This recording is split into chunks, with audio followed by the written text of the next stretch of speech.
Welcome back to explore 101 once again. Last lecture में हमने separable differential equations के examples देखे थे और उनका सॉल्यूशन फाइंड आउट किया था by using separation of variables method. और आज के इस लेक्चर में हम लीनियर डिफरेंशियल इक्वेशंस को सॉल्व करेंगे और देखेंगे कि लीनियर और नॉन लीनियर डिफरेंशियल इक्वेशंस में क्या फ़र्क होता है। तो देखते हैं कि for differential equation to be linear, एक डिफरेंशियल इक्वेशन को लीनियर होने के लिए ये हमारी तीन कंडीशंस हैं। अगर कोई इक्वेशन ये तीन कंडीशंस होल्ड करती है तो वो लीनियर डिफरेंशियल इक्वेशंस होगी, अदरवाइज वो नॉन लीनियर होगी। तो फर्स्ट कंडीशन है the dependent variable in all its derivatives must occur only to first power. इसका मतलब है कि हमारे डिफरेंशियल इक्वेशन में जो डिपेंडेंट वेरिएबल होंगे और जो उसके डेरिवेटिव्स होंगे उनका पावर 1 होना चाहिए, मतलब उनकी डिग्री 1 होनी चाहिए। फॉर एग्जांपल जैसे हमारे पास अगर किसी डिफरेंशियल इक्वेशन में है dy बाई dx, अब देखें इसका पावर भी 1 है तो ये ठीक है। और इसी तरह से y डबल प्राइम अगर हो, सेकेंड ऑर्डर की डेरिवेशन हो, लेकिन इसका पावर जो है इसकी डिग्री 1 हो तो वो भी लीनियर होगी।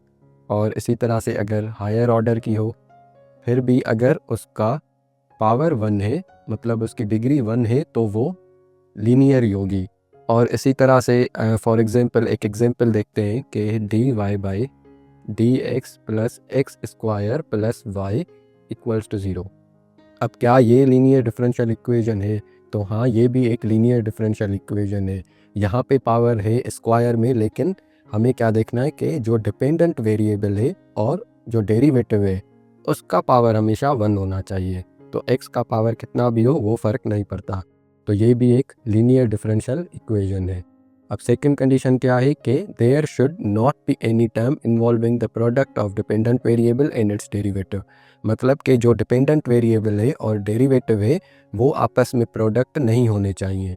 जैसे हमारी इक्वेशन है कोई भी dy बाई dx और ये है डेरिवेटिव टर्म, तो इसके साथ y टर्म जो है हमारा y डिपेंडेंट वेरिएबल है वो आपस में प्रोडक्ट नहीं होने चाहिए। इसी तरह से y d square y over d x square ये भी नहीं होना चाहिए। तो ये चीज़ें हमारे इक्वेशन में नहीं होना चाहिए कि डिपेंडेंट वेरिएबल और उसका डेरिवेटिव आपस में प्रोडक्ट नहीं होने चाहिए। अब थर्ड कंडीशन क्या है? There should not be any transcendental functions trigonometric logarithm or exponential of the dependent variable और एनी ऑफ इट्स डेरिवेटिव। मतलब कि जो हमारे ट्रांसेंडेंटल फंक्शंस हैं जैसे ट्रिग्नोमेट्रिक हो गया, sine cos logarithm or exponential, वो डिपेंडेंट वेरिएबल और उसके डेरिवेटिव के साथ नहीं होने चाहिए। फॉर एग्जांपल जैसे हमारे पास है cos dy बाई dx, अब ये डेरिवेटिव टर्म है और इसके साथ cos है तो ये भी नहीं होना चाहिए। या sin y, अब y हमारा डिपेंडेंट वेरिएबल है और ये फंक्शन इसके साथ नहीं होना चाहिए। और इसी तरह से e पावर अगर y है तो ये भी हमारा एक्सपोनेंट फंक्शन है, ये भी y के साथ नहीं होना चाहिए, मतलब डिपेंडेंट के साथ नहीं होना चाहिए। अगर कोई इक्वेशन ये तीन कंडीशंस होल्ड करती है तो वो लीनियर है, अदरवाइज वो नॉन लीनियर है। फॉर एग्जांपल अगर हमारे पास ऐसे है कि cos x plus dy by dx equals to e power x, अब इसमें भी फंक्शंस है, ट्रिग्नोमेट्रिक फंक्शन है और एक्सपोनेंट फंक्शन भी है, लेकिन वो डिपेंडेंट वेरिएबल या डेरिवेटिव के साथ नहीं है, वो x के साथ है और x इंडिपेंडेंट वेरिएबल है। तो ये भी हमारी लीनियर डिफरेंशियल इक्वेशन ही है, क्योंकि ये तीनों कंडीशन सेटिस्फाई कर रही है। उसमें डेरिवेटिव का जो पावर है वो भी 1 है, डिग्री 1 है देखें। और सेकंड कंडीशन है कि जो डिपेंडेंट और उसका डेरिवेटिव हो वो आपस में प्रोडक्ट नहीं होने चाहिए, तो नहीं हो रहे हैं। और थर्ड कंडीशन है कि जो ट्रांसेंडेंटल फंक्शंस है वो डिपेंडेंट वेरिएबल या उसके डेरिवेटिव के साथ नहीं होने चाहिए। तो ये तीनों कंडीशन इस एग्जांपल में सेटिस्फाई हो रही हैं, तो इसलिए ये लीनियर डिफरेंशियल इक्वेशन है। लीनियर डिफरेंशियल इक्वेशंस को सॉल्व कैसे करते हैं? तो सबसे पहले ये स्टैंडर्ड फॉर्म है dy by dx plus P of x y equals to Q of x. अब ये है standard form of linear differential equation. Linear differential equation का जो स्टैंडर्ड फॉर्म है वो ये है। और इसको सॉल्व करने के लिए अब मेथड क्या है, तो फर्स्ट स्टेप है कि right equation into standard form. कोई भी हमें डिफरेंशियल इक्वेशन लीनियर गिवन हो उसको पहले हमें कन्वर्ट करना है स्टैंडर्ड फॉर्म में। देन हमने कन्वर्ट कर दिया तो हमें पी ऑफ एक्स और क्यू ऑफ एक्स मिल जाएगा। पी ऑफ एक्स और क्यू ऑफ एक्स हमने देखना है कि उनके वैल्यूज़ क्या हैं। देन हमें फाइंड करना है इंटीग्रेशन फैक्टर जो कि है म्यू ऑफ एक्स, और वो कैसे फाइंड होगा, e power integral P of x d x. अब यहाँ पे पी ऑफ एक्स की जो भी वैल्यू हमें मिलेगी वो हम यहाँ पुट कर देंगे और सॉल्व करेंगे तो हमारा म्यू ऑफ एक्स मिल जाएगा जो कि है इंटीग्रेशन फैक्टर। और उसके बाद हमें इस फॉर्म में आंसर लिखना है y equals to 1 mu of x, और मल्टीप्लाई करना है, इसको प्रोडक्ट करना है इंटीग्रेशन म्यू ऑफ एक्स और क्यू ऑफ एक्स का। इसका प्रोडक्ट करके फिर इंटीग्रल सॉल्व करेंगे तो वो हमारा क्या होगा, आंसर होगा। तो फर्स्ट एग्जांपल है solve homogeneous linear differential equation. अच्छा, होमोजीनियस ये क्यों है, क्योंकि क्यू ऑफ एक्स जो यहाँ पर है वो ज़ीरो है। अगर क्यू ऑफ एक्स यहाँ पर इक्वल्स टू कोई भी इक्वेशन इक्वल्स टू ज़ीरो होती है तो वो होमोजीनियस होती है, और अगर यहाँ पे कोई वैल्यू होती है तो वो नॉन होमोजीनियस होती है। ये हमारा होमोजीनियस लीनियर डिफरेंशियल इक्वेशन का एग्जांपल है। अब इसको सॉल्व करते हैं। तो सबसे पहले हमें इसको स्टैंडर्ड फॉर्म में लेके आना है जो कि d y by d x plus P of x y equals to Q of x. ये है स्टैंडर्ड फॉर्म। इस फॉर्म में हमें इसको कन्वर्ट करना है। इस इक्वेशन को करते हैं तो d y by d x, अब यहाँ पे प्लस और पी ऑफ एक्स हमारा ये है -3 और ये y, और equals to Q of x हमारा क्या गिवन है, 0 है। तो ये देखें इसी फॉर्म में कन्वर्ट हो गई है। अब पी ऑफ एक्स हमारा यहाँ पे क्या है, पी ऑफ एक्स हमारा है -3 और क्यू ऑफ एक्स हमारा है 0। अब हमें फाइंड करना है इंटीग्रेशन फैक्टर जो कि है mu of x equals to e power integral P of x d x. अब यहाँ पे पी ऑफ एक्स की वैल्यू पुट करते हैं तो ये हो जाएगा integration factor mu of x equals to e power integral -3 d x. अब देखें कि ये -3 एक कांस्टेंट है तो इसका इंटीग्रेशन लेंगे तो ये हो जाएगा -3x, तो ई पावर -3x, और ये हमारा हो गया integration factor mu of x. अब हमें क्या करना है, हमने इंटीग्रेशन फैक्टर फाइंड आउट कर लिया, हमें आंसर लिखना है इस फॉर्म में y equals to 1 mu of x into integration mu of x Q of x d x. इसको हमने इस तरह से लिखना है। तो अब पुट करते हैं वैल्यूज़, y इक्वल्स टू 1, अब इंटीग्रेशन फैक्टर हमारा क्या था, वो था हमारा e power -3x, e power -3x, और इंटीग्रेशन, अब integration factor mu of x e power -3x, और q ऑफ x हमारा क्या है, 0, और ये dx। ये सेम वही आएगा e पावर -3x। अब इसका इंटीग्रेशन है, अब देखें कि ये 0 इसके साथ प्रोडक्ट हो रहा है तो ये कंप्लीट हो जाएगा 0 dx। अगर हम इसकी इंटीग्रेशन सॉल्व करें तो अगेन वो वही आएगा, 0 ही आएगा, -3x। इसकी इंटीग्रेशन सॉल्व करें तो ये 0, और ये प्लस c हमेशा कांस्टेंट आता है लास्ट में इंटीग्रेशन सॉल्व करने के लिए। तो अब ये इसके साथ प्रोडक्ट है और इसके साथ भी प्रोडक्ट है तो ये हो जाएगा y इक्वल्स टू, अब 0 के साथ ये प्रोडक्ट हो जाएगा तो ये 0 ही हो जाएगा, और plus c upon e power -3x। अब ये पावर नेगेटिव में है, अगर इसको पॉजिटिव करना है तो ये ऊपर चला जाएगा, तो y is equals to c e power negative, अब नेगेटिव तो पॉजिटिव हो गया 3x क्योंकि हम इसको ऊपर लेके आए। तो ये हमारा क्या है, इस डिफरेंशियल इक्वेशन का सॉल्यूशन है।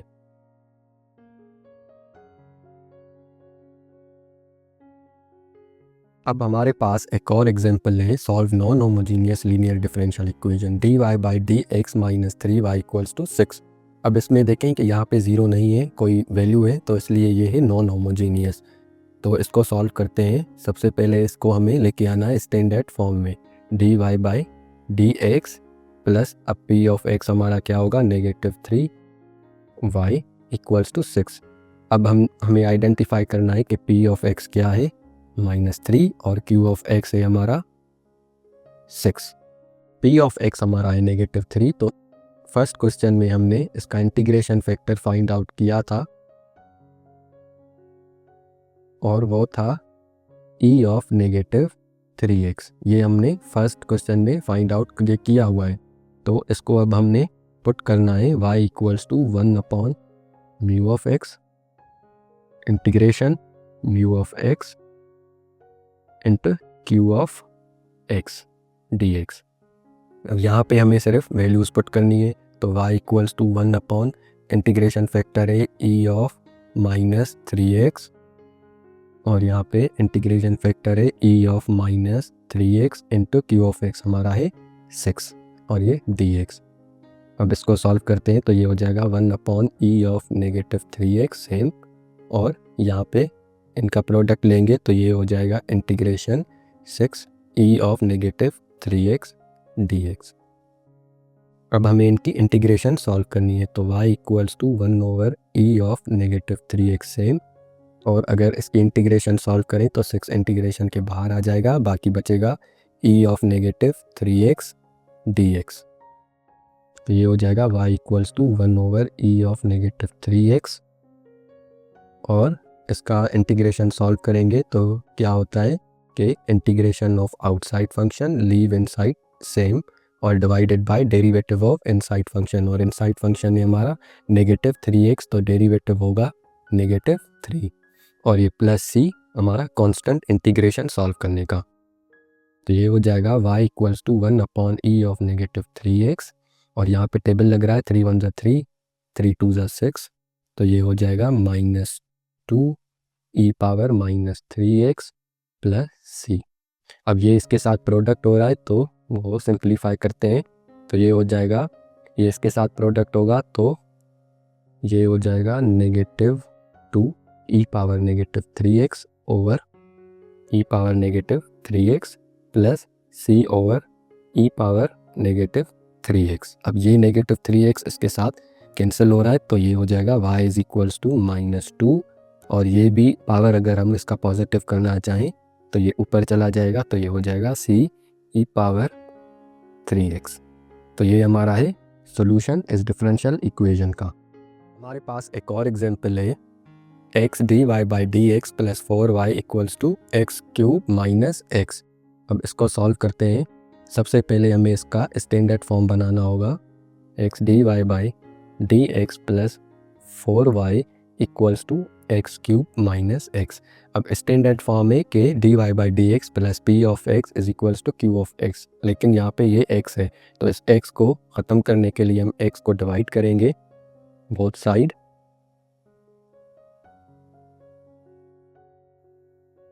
तो बोथ साइड x को डिवाइड करेंगे तो यहाँ पे भी डिवाइड हो जाएगा x, यहाँ पे भी और यहाँ पे भी और यहाँ पे भी। तो ये x कैंसिल हो गया तो हमारा बचेगा dy by d x plus 4/x y, और ये x स्क्वायर इसके साथ क्यूब के साथ ख़त्म होगा तो ये बचेगा x², और ये x कैंसिल हो गए तो ये बचेगा -1। अब देखें हमारा स्टैंडर्ड फॉर्म आ चुका है। तो p ऑफ x हमारा है 4/x और q ऑफ x हमारा है x² -1। अब हमें क्या फाइंड करना है, इंटीग्रेशन फैक्टर, जो कि है μ ऑफ x इक्वल्स टू e⁻इंटीग्रल p ऑफ x dx। अब यहाँ पे पुट करते हैं तो ये हो जाएगा e of integral p of x, यहाँ पे पुट करते हैं 4/x dx, और ये 4 अगर इंटीग्रेशन के बाहर आ जाएगा तो ये हो जाएगा e⁻4, और ये इंटीग्रेशन 1/x dx। तो 1/x का इंटीग्रल होता है ln x, तो ये हमारा इंटीग्रेशन फैक्टर हो जाएगा e ऑफ 4 ln x। अब देखें कि ये 4 रूल है कि अगर 4 यहाँ पे प्रोडक्ट में हो ln के साथ तो वो पावर में चेंज कर सकते हैं। तो ये हो जाएगा e⁻ln x⁻4। ई पावर अगर हमारा ln आ जाए तो उसको हम कैंसिल कर देते हैं और जो भी उसके साथ प्रोडक्ट में है वो हमारा आंसर होता है। जैसे ई पावर ln x है तो वो इक्वल होगा x के। तो इसी तरह से हम यहाँ पर देखें कि ई पावर ln है वो ख़त्म हो जाएगा और हमारा बचेगा x पावर 4 और ये हमारा होगा म्यू ऑफ x। अब हमें इंटीग्रेशन फैक्टर भी मिल गया है। अब हमें क्या करना है, पुट करना है सिर्फ y equals to 1 over mu of x और प्रोडक्ट लेना है इन म्यू ऑफ x का और q ऑफ x का और ये dx। अब यहाँ पे वैल्यूज़ पुट करते हैं 1 upon integration factor x power 4 और ये इंटीग्रल x पावर 4 और q ऑफ x हमारा क्या है, x स्क्वायर माइनस 1 dx। अब इनका प्रोडक्ट सॉल्व करते हैं तो ये हो जाएगा 1 अपॉन x पावर 4 और ये x स्क्वायर और ये तो ये हो जाएगा x power 6 minus x power 4 dx। तो ये हो जाएगा 1 अपॉन x पावर 4 और अब देखें कि x पावर 6 है यहाँ पे और माइनस है x पावर 4, तो यहाँ पे इंटीग्रेशन डिस्ट्रीब्यूट हो सकती है। तो ये हो जाएगा integration x power 6 minus integration x power 4 और फिर ये dx। अब इनका इंटीग्रेशन लेते हैं तो वो हो जाएगा, अब x पावर 6 का इंटीग्रल लेंगे तो बहुत ईजी है, x पावर 7 अपॉन 7। तो एक्सपोनेंट में जो भी वैल्यू होगी उसमें हम +1 कर देते हैं और डिवाइड कर देते हैं और इसी तरह से इसका इंटीग्रल लेंगे तो ये हो जाएगा x पावर 5 ओवर 5 और ये प्लस c कांस्टेंट इंटीग्रेशन का। अब देखें, अब यहाँ पे आते हैं y equals to 1 upon x power 4 same और ये अंदर हमारा रह गया x पावर 7 ओवर 7 और माइनस x पावर 5 ओवर 5 और ये प्लस c। अब इसको इसके साथ मल्टीप्लाई कर देते हैं तो ये हो जाएगा x power 7 over 7 x power 4 minus x power 5 over 5 x power 4 और ये plus c over x power 4।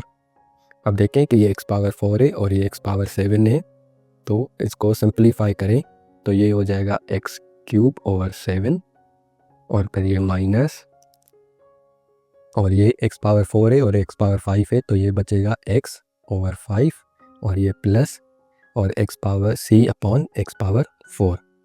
तो इसको और सिंप्लीफाई करके आंसर लिखते हैं तो ये हो जाएगा 1 upon 7 x cube minus 1 upon 5 x और ये इसको ऊपर लेके जाते हैं तो इसका पावर नेगेटिव हो जाएगा तो ये minus c x power 4 negative. तो ये हमारा है सॉल्यूशन इस डिफरेंशियल इक्वेशन का, 1 upon 7 x cube minus 1 upon 5 x minus c x power minus 4।